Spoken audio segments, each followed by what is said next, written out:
Good afternoon, everyone. Welcome to the IAC Culture Talk series at the Institute for Australian Chinese Arts and Culture, IAC, at Western Sydney University. I'm Professor Jing Han, the director of IAC. Before we start, I would like to acknowledge that we are on the land of the Darug people, who are the traditional owners of their land for thousands of years. And we would like to pay our respect for the elders, for the First Nations elders, past, present, and emerging. Today, we are thrilled and delighted to have Professor Thomas David DuBois, 杜博斯教授，广博的博，思想的思, to give the third lecture of IAC Culture Talks, a super delicious talk entitled 1,000 Years of Chinese Food, What to Do with All These Recipes. What an interesting and irresistible topic. I must give a pre-warning. This talk is full of mouth-watering food, and you would better have a full tummy before the talk, or you will get very hungry at the end of the talk.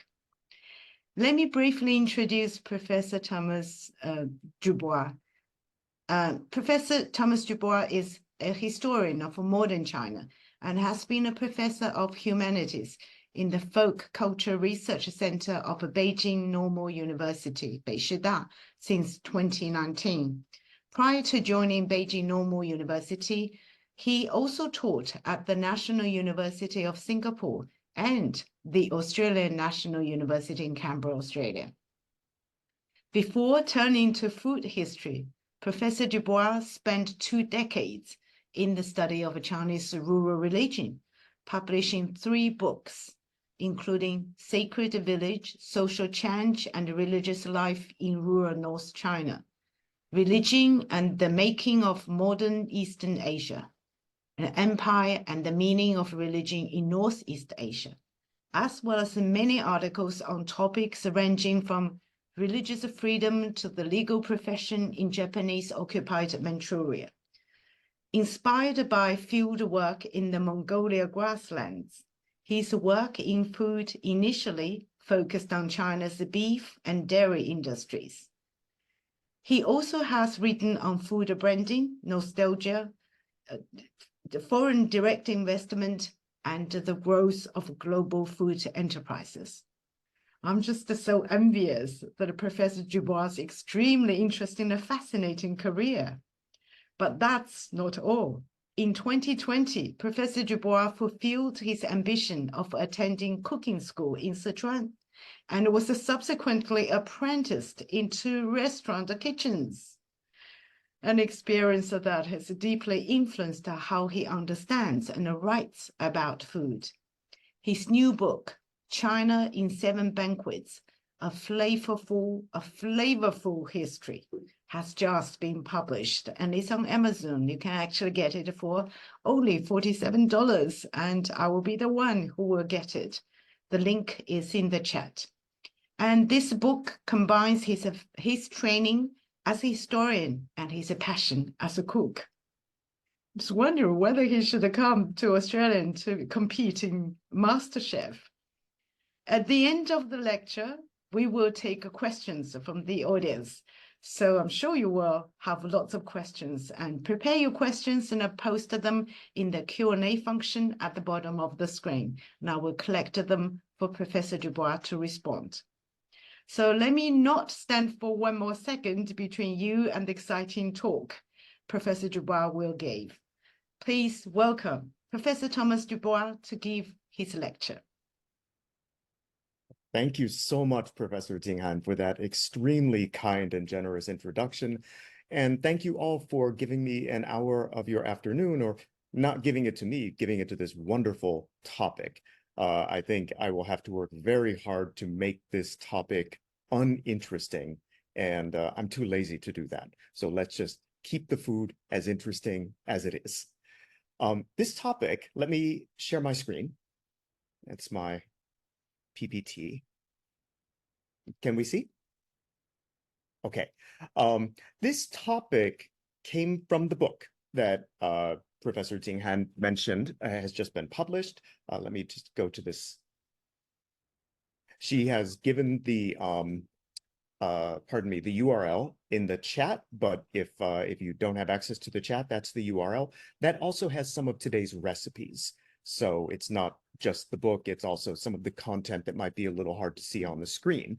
While I was writing this book, as a historian, I wanted to collect sources, and as many as possible. I ended up with about 60 or so old cookbooks, and old meaning the earliest actual cookbook goes back to the 6th century, but a lot of, and these are of course reprints, but a lot of works from the 1950s, 1960s, 70s that are just old books that somebody had lying around that you can now buy online.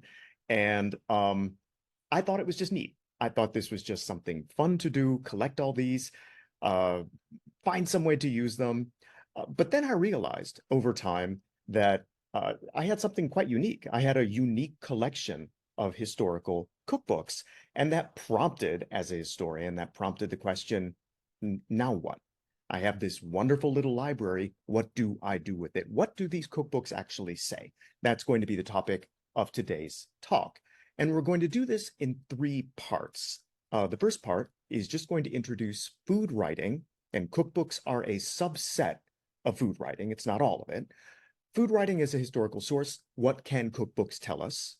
The second is very briefly to outline the big picture of food writing in China.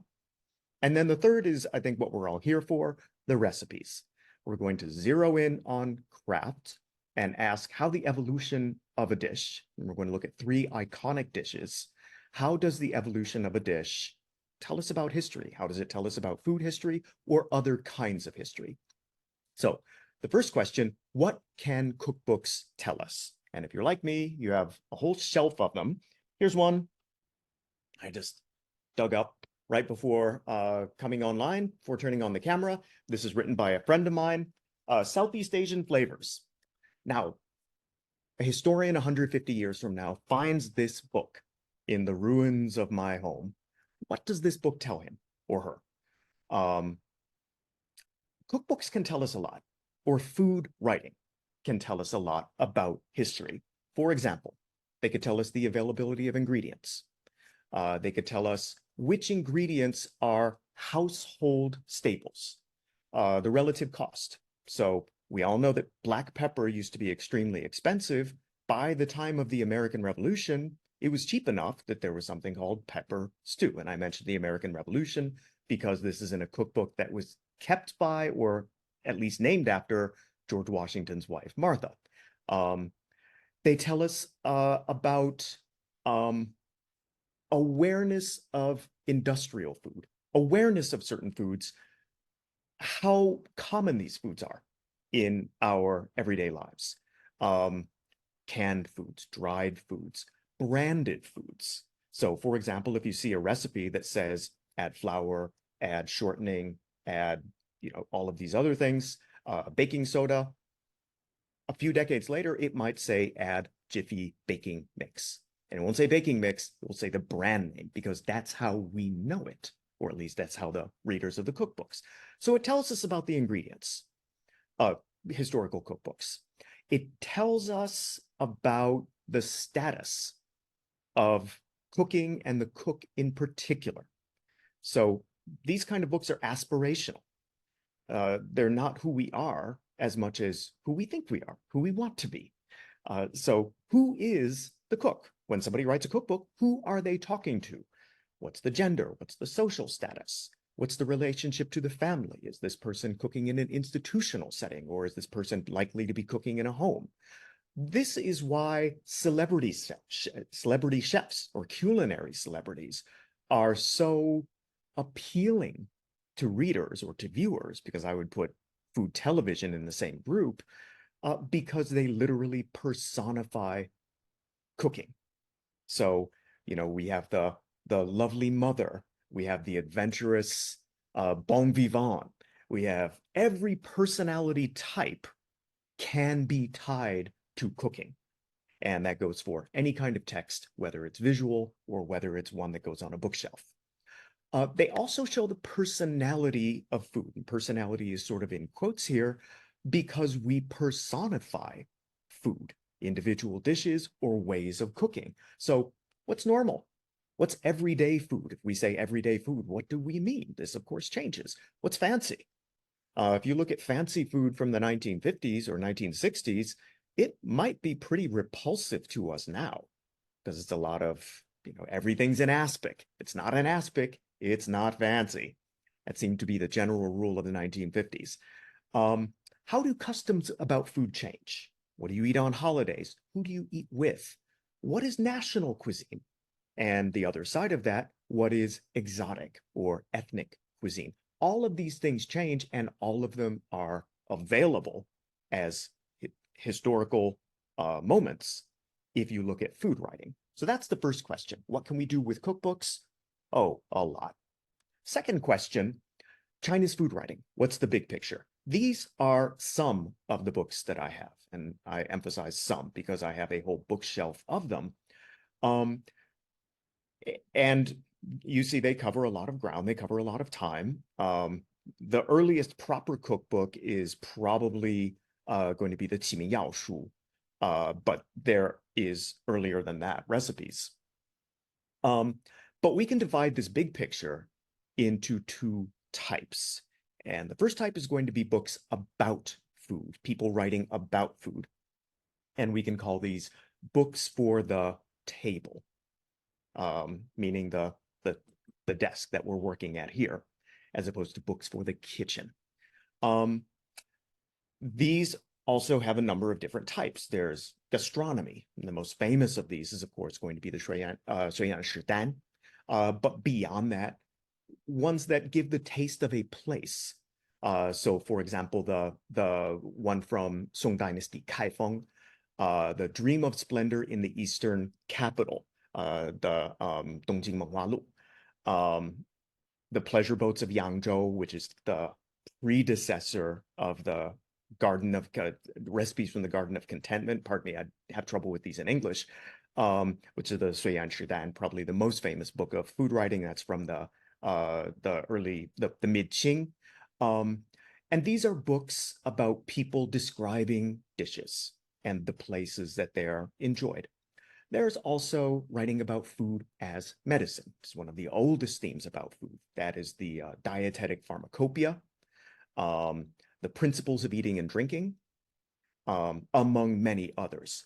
My favorite is food as ritual, meaning diplomatic protocol or religious ritual. This is, of course, my background. And if we're talking about food as ritual, the Zhouli, one of the three main Confucian texts. And how does food appear? It appears as what you are supposed to serve and eat and how you're supposed to eat it on particular ritual occasions. So when you have a guest come from a certain place, he's at a certain level, and this is gendered because it's always going to be a he.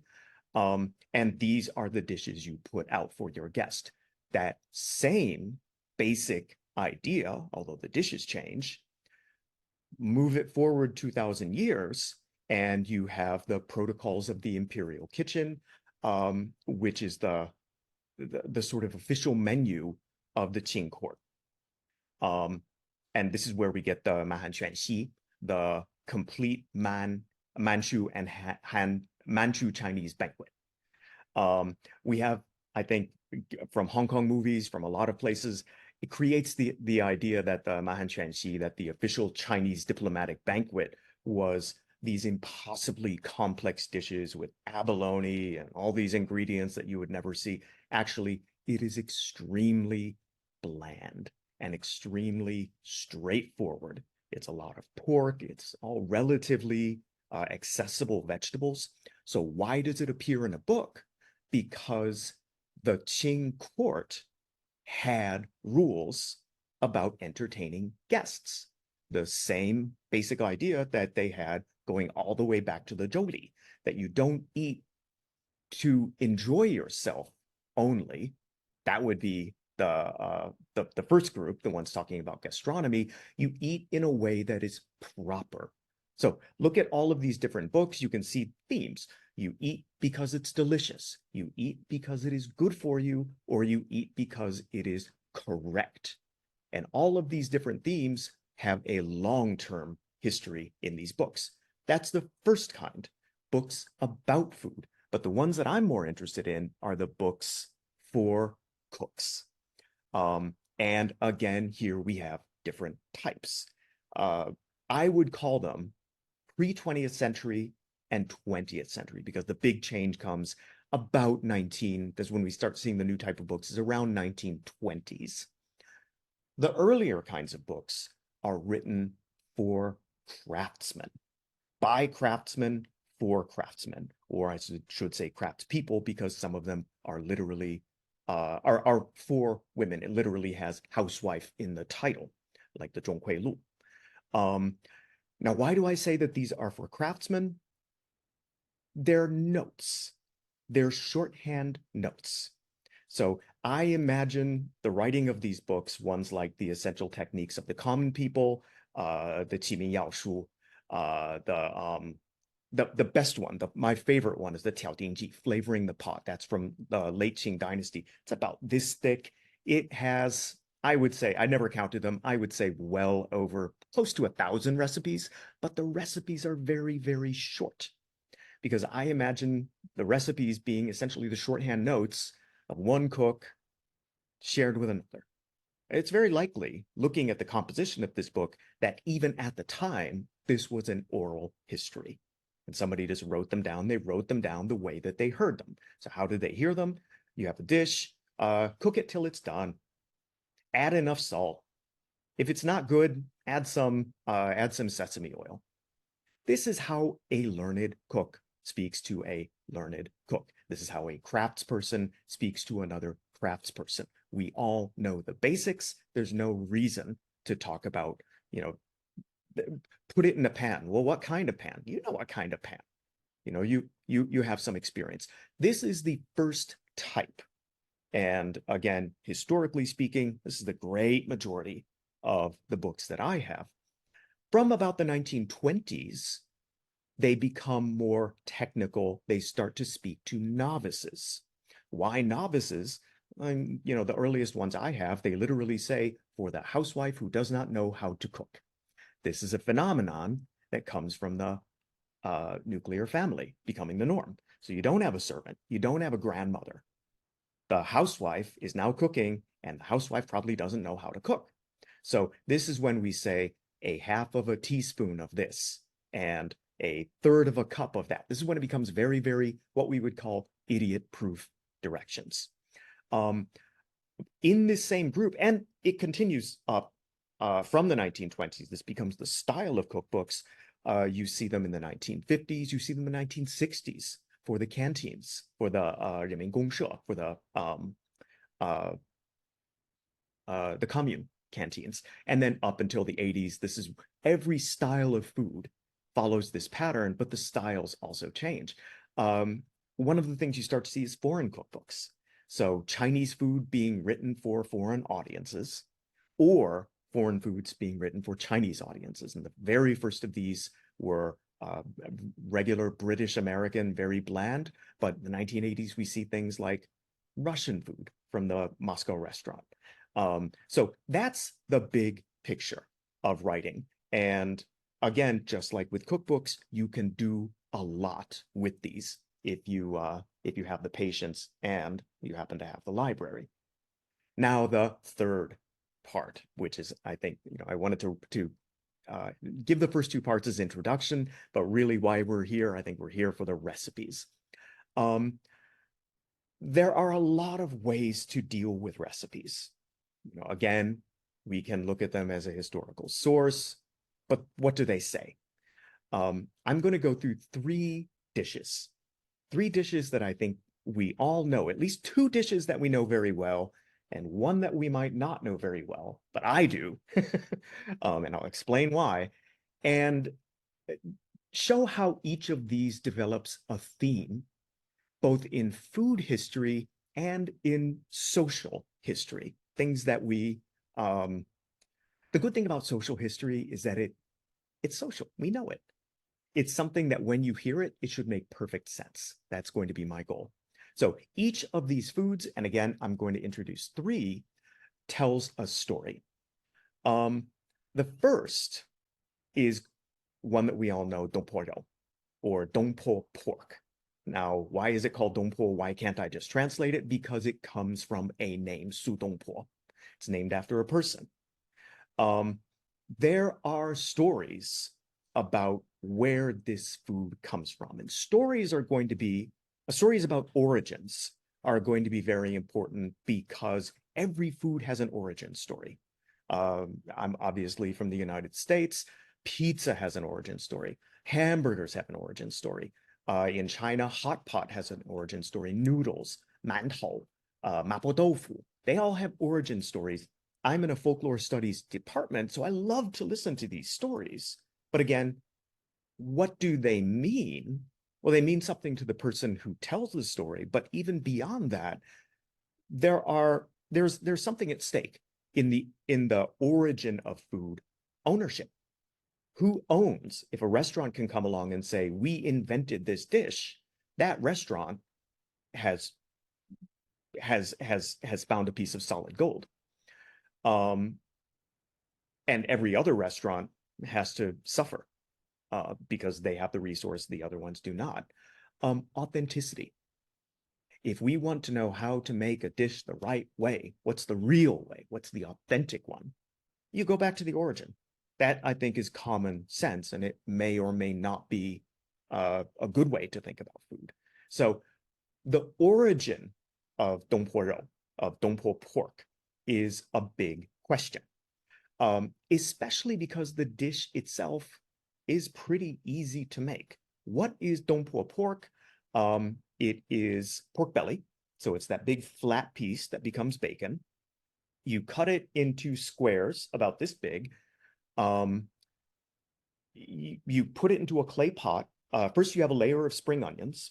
You very carefully put the pork in and add, some people add ginger, some don't, but cinnamon, star anise, cooking wine, soy sauce, and rock sugar, and then enough water to balance the taste. You slow cook that until it's done. When it is done, it is lovely. Now, this is a very easy dish to describe. It's also a very easy dish to mess up.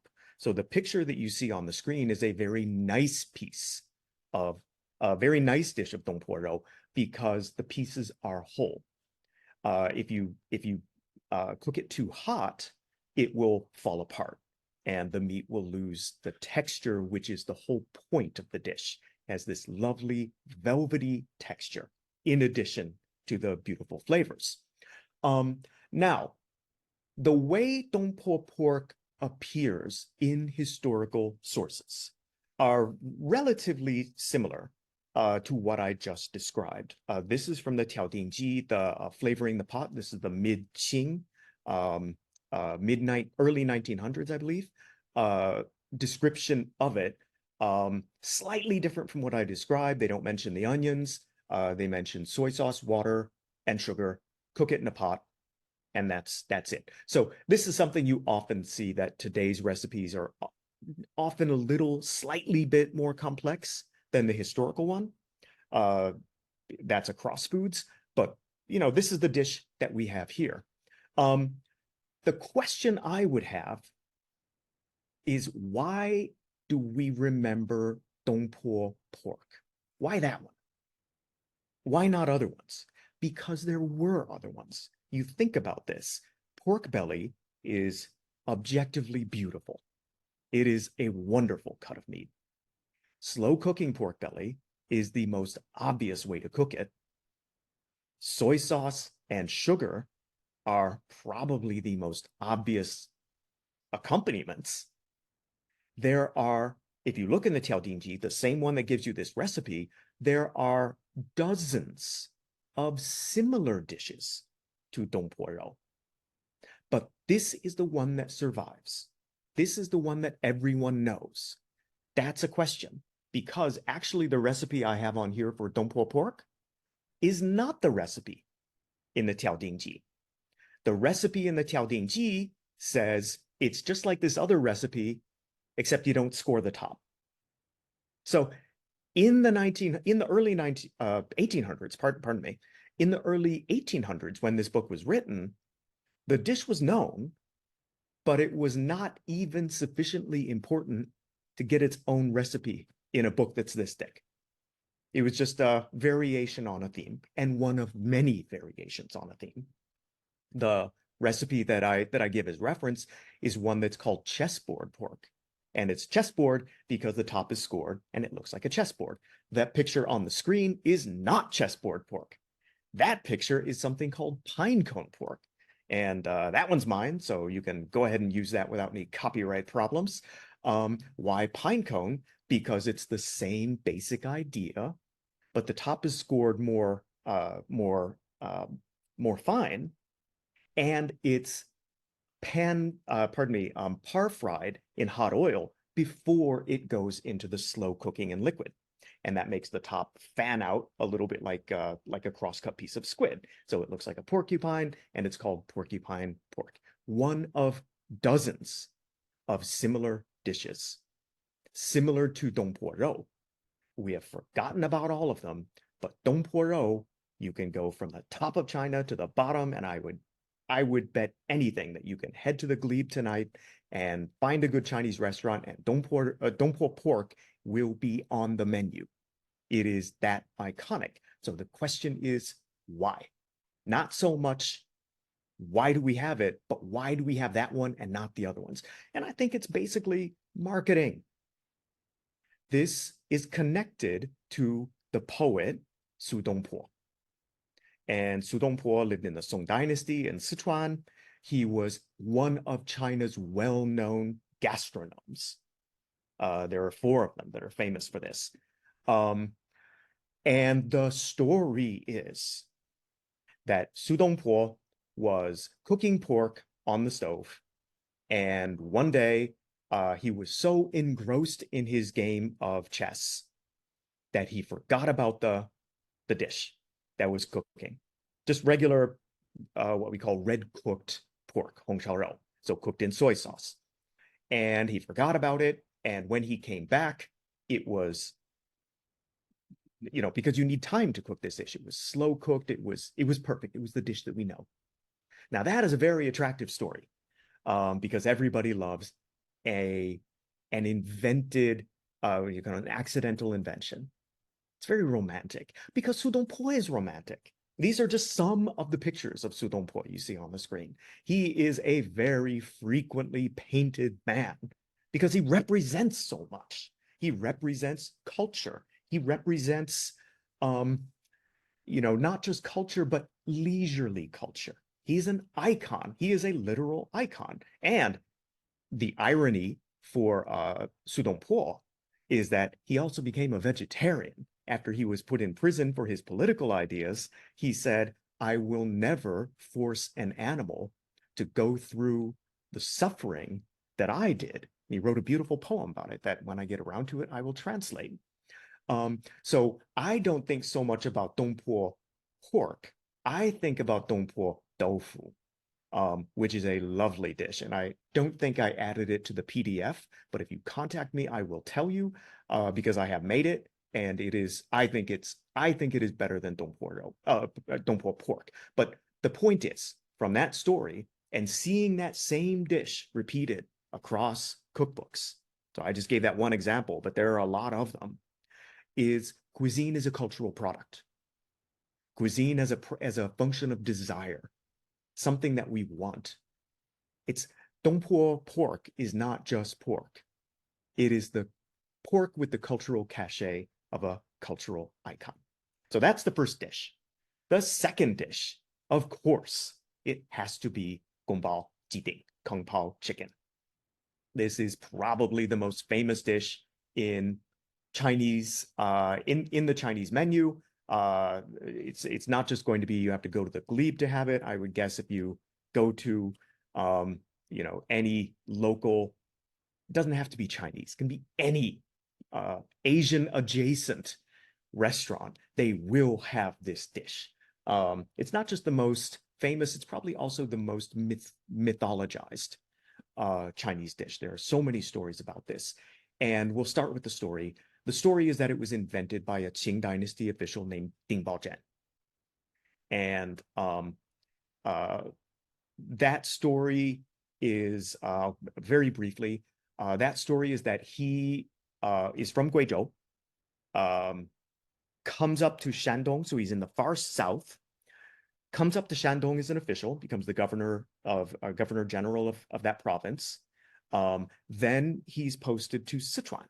So we've gone on this sort of triangular route. We start in the far south, where we eat a lot of chilies and a lot of pickled chilies in particular.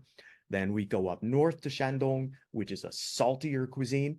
And they have a dish called jiangbaoji ding, which is similar to this. It's chicken cooked in bean paste, so salty.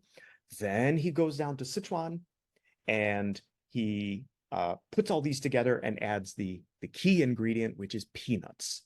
So this dish has peanuts, it has Sichuan peppercorns, it has chilies, and it has chicken. That's the basic elements. There are many, many ways to make this, but the basic dish matches with the travel route of the individual that it's supposedly named after. Now, why is this important? This is important because we have the question of gongbao chicken. What's the right way to make it? When I was in cooking school in Chengdu, because this is a Sichuan dish and it's one of the iconic Sichuan dishes. In cooking school, they kept telling us, your restaurant will live or die by 4 dishes. That is going to be 75% of your business. And this was one of those 4 dishes. So it is iconic, and it's iconic to Sichuan, but I've had it 40 degrees below zero outside in Hulunbuir, very, very far north of China. I've had it at the top of a mountain in Shandong. I've had it on a boat going to Xiamen. Everybody makes it different. When I was in cooking school in Chengdu, I kept pestering the restaurant cooks and then my teachers as well. What is the correct recipe? They would never tell me.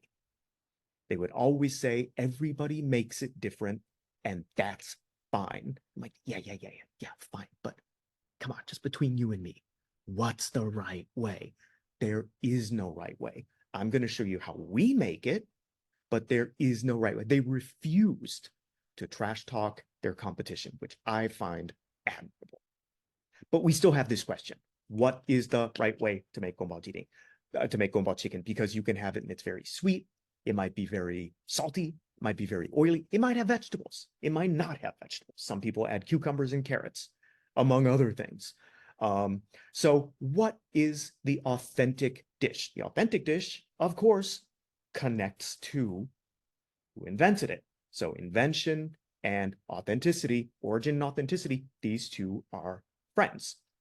So how do you find authenticity? Well, smart guy here went to his library and said, I'm gonna find the first recipe. And that's the real way to do it. So I went through my books, and first of all, let's take one that we probably know pretty well. This is a version from 1999. It's kind of our baseline for the modern dish. It's pretty sweet. You can see they have industrialized ingredients. They tell you buy a chicken breast. So we're shopping already at the store, not in the market. It's pretty sweet. The recipe itself is one of these idiot-proof ones, so we are measuring to the gram. It's probably the taste that we all know pretty well. There we go. Then I found one from 1956, and it is different. For one thing, the chicken has bones in it. It is deep fried, not pan fried, and it's deep fried in pork fat.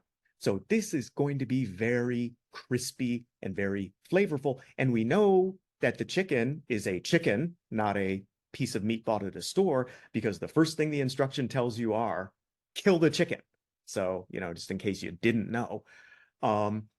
The rib bones are left in. The big bones are taken out. The rib bones are left in. It's chopped fine and deep fried. This is the same as a dish that we call lazi. And you get these little cooked, kind of hard, intensely flavorful pieces of chicken. Then you do have peanuts, you do have Sichuan peppercorns, you do have dried chilies. But one thing you add at the end, first of all, you add vegetables, but they're pickled vegetables. So we're dealing with a, pre-refrigeration cooking system because the vegetables you have might be pickled. That's where you're getting a lot of the taste. But you add what we call tofu, the fermented bean curd. You're adding some of the liquid from that, and that's giving it a lovely umami taste. I would never have imagined to make kung pao chicken with that. So I thought I have found the real deal. I have found the most authentic dish, because before this, it becomes very, very hard to find, even in Sichuan cookbooks. I think the very first mention of this dish is in a Japanese cookbook of Chinese food. You look at travel logs from earlier, travel in Chengdu kind of thing. There's one, I think, from 1909, mentions a million dishes, does not mention this. So I thought I had found it. But did I? We can go back even further to the Yuan dynasty, to the 12 or 1300s. And we have a dish that looks a lot like our kung pao chicken. Now, what does it not have? Doesn't have peanuts because they have not reached China yet. Does not have chilies because they have not reached China. But it does have Sichuan peppercorns, has ginger, has a very strong taste. And what I find interesting is it has the technique of cooking twice. So you cook it once to firm up the texture, and then you cook it again to add the taste. And this is a fundamental technique of Chinese cooking. You see it in almost particularly with meat. You cook it first to give it sort of a shape, then you take it out, and then you cook it with the aromatics, and that gives it the taste. And that already we're seeing hundreds of years before kung pao chicken, and it's even associated with Sichuan. So that's the second one. The point of this is that authenticity is something that doesn't really fit culinary archaeology. Going back and finding the oldest one won't necessarily give you the authentic one, because in my mind, authenticity doesn't exist. That's the second dish. The third dish, I'll say a lot less about it, just because I found this one very interesting. And remember, I said that these are two dishes that everyone knows and a third one that nobody knows. This is the third dish. This dish, minced aubergine with meat and oil, it's also from the Yuan dynasty. It's from the Yinshan Zheng Yao, which is a book of medicine from I think it's from the 1270s, I believe. Don't quote me on that date. It's from the Yuan dynasty. It is a book of medicine. It tells you all of the medicinal properties of food. And then, as a second part, I wouldn't call it an afterthought, it tells you, well, how could you cook these to make them, nice? So this is not a book of gastronomy. This is a book of medicine that has some gastronomic elements. And what does it tell you to do? It tells you to take these aubergines, which of course are new. Those are 茄子. They come from Central Asia. So tomatoes are of course 番茄, and the 番 means foreign. But even the original 茄, so it's a foreign eggplant. That's the name one name for tomatoes. But eggplant are foreign. They come from Central Asia. They came in during the Han Dynasty. This is a book that shows strong Central Asian influence. What do you do with these? You pour out the inside of the aubergine. You fry it in oil until it is golden. You take the cored aubergine and mash it up. Add meat. Of course, here meat means lamb. There's a big question. They don't even, I don't think they even say lamb. I think they just say meat, which at this point would mean lamb. At other points, when you say meat, it means pork. Big change. Then you add spices, you add this and that, you add pine nuts, you put it back into the hollowed out eggplant, and I think you steam it, or maybe it's already cooked and you put it in the eggplant. I don't know, the letters are too small. But the point is, it is a stuffed eggplant, stuffed with spices, lamb, and pine nuts. Has anybody ever had stuffed eggplant stuffed with lamb and pine nuts? Well, I have. When I read this dish, you read the dish and you think, what is that? What would that look like? You walk through the dish and you try to imagine it. And I think this one seems awfully easy to imagine because I have been eating it since I was a child, because my mother is Palestinian. And this is what we call sheikh al-meshi. And you can make it with eggplant. You can make it with squash, siholo, which is also from Central Asia. And it's exactly, this is one that I take from the internet, because this dish is one of the most important, one of the most common dishes. It's one of the dishes. What do you want to make tonight? I don't know. Let's make this. It's that level of ordinary. And with the pine nuts, with lamb, almost the same spices. Some spices appear in this version that don't appear in the Arabic version, for example, orange peel. But it's the same dish. Now, the big difference, of course, this is cooked in tomato, which also had not yet reached China. There's another way to make this dish, less common, in yogurt. And why do you use tomato? Because it adds umami. It's a bodybuilding vegetable. The same thing with yogurt.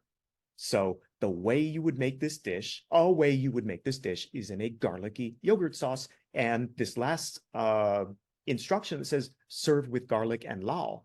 Lao could mean any dish. It could mean that you're sprinkling kind of a fresh cheese like lubing over the top. Or it could mean that you're cooking it with yogurt or something similar to yogurt. So the third, you can really see, they say there are no new ideas. That is true, but there are ideas that move. And this is one of those. And this is clearly showing a Central Asian influence. I'm going to close my window, if you'll excuse me. I'm just going to show you this. I believe there is a storm coming, and I have to close this window and turn on the light. Please enjoy this little picture.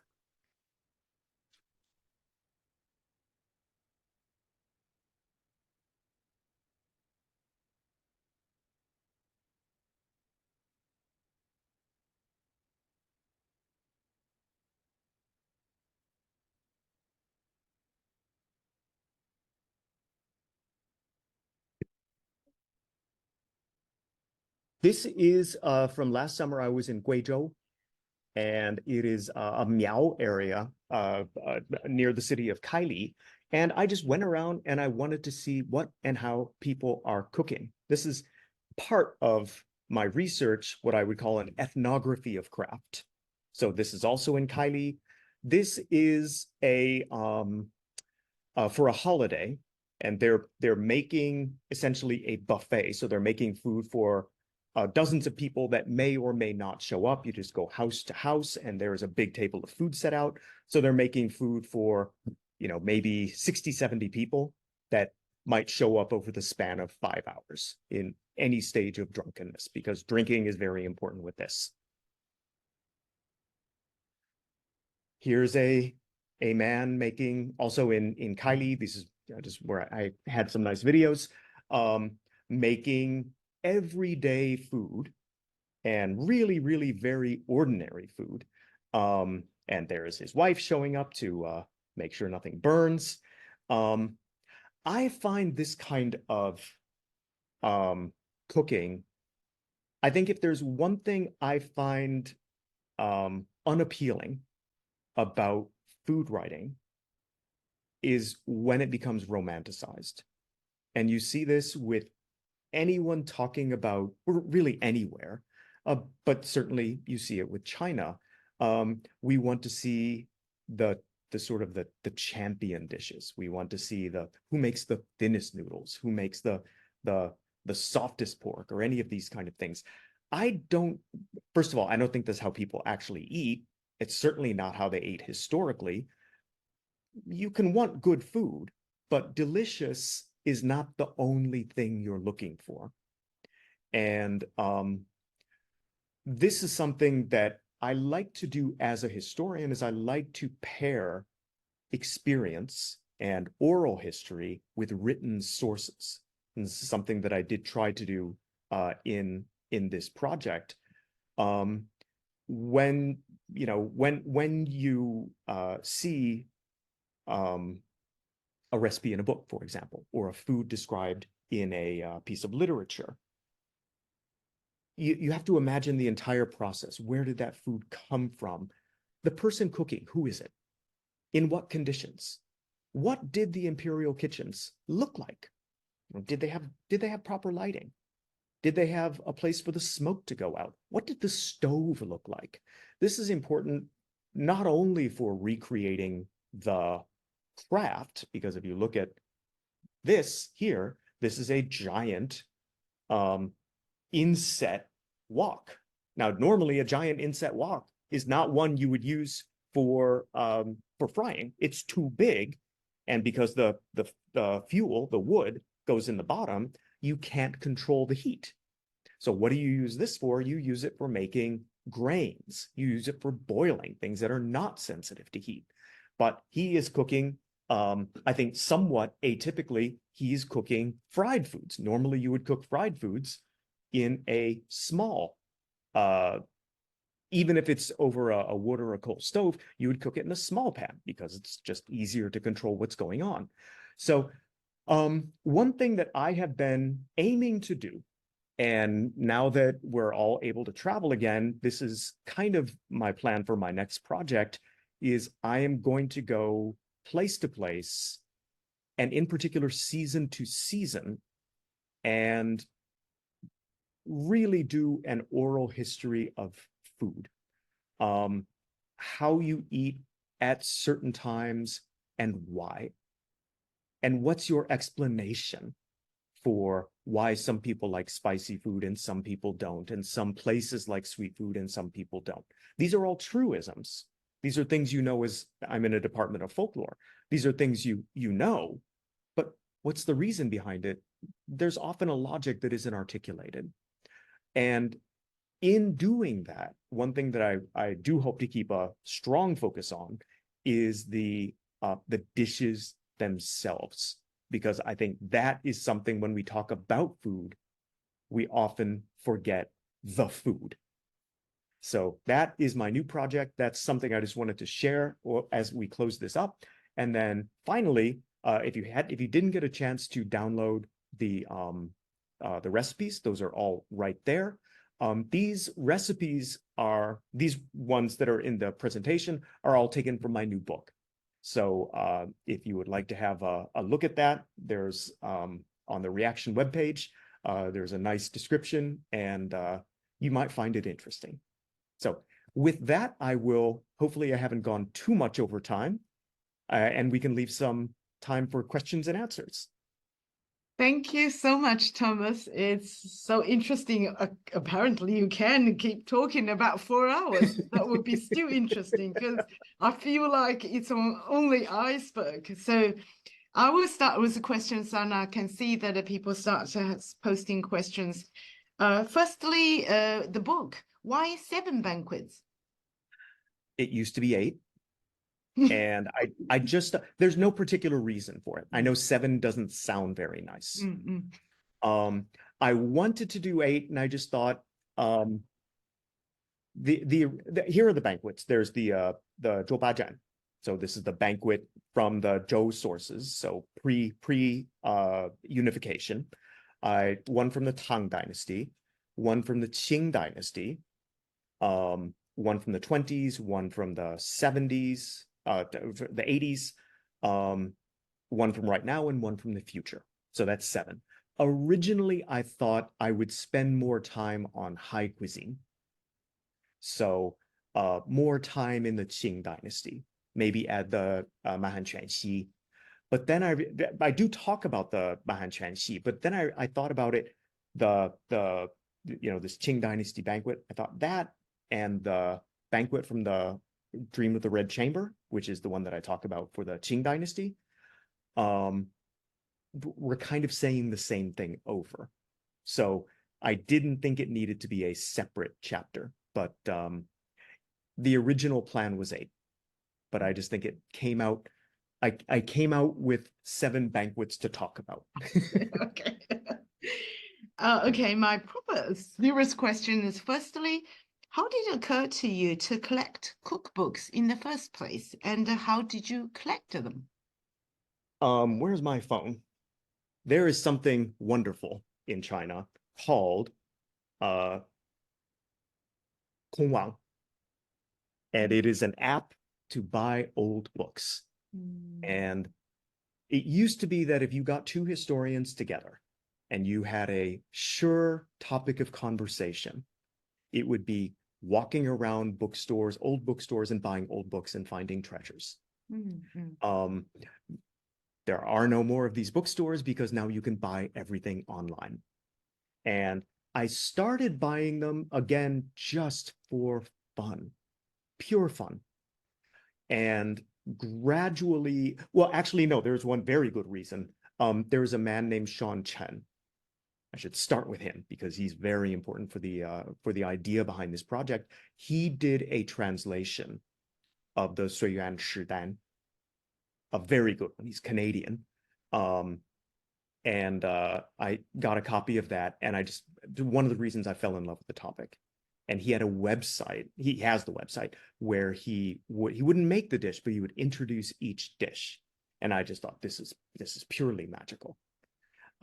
Then, having looked through that book, I realized that there are a lot more. And I would find books like this, which I don't know if you can read it from here.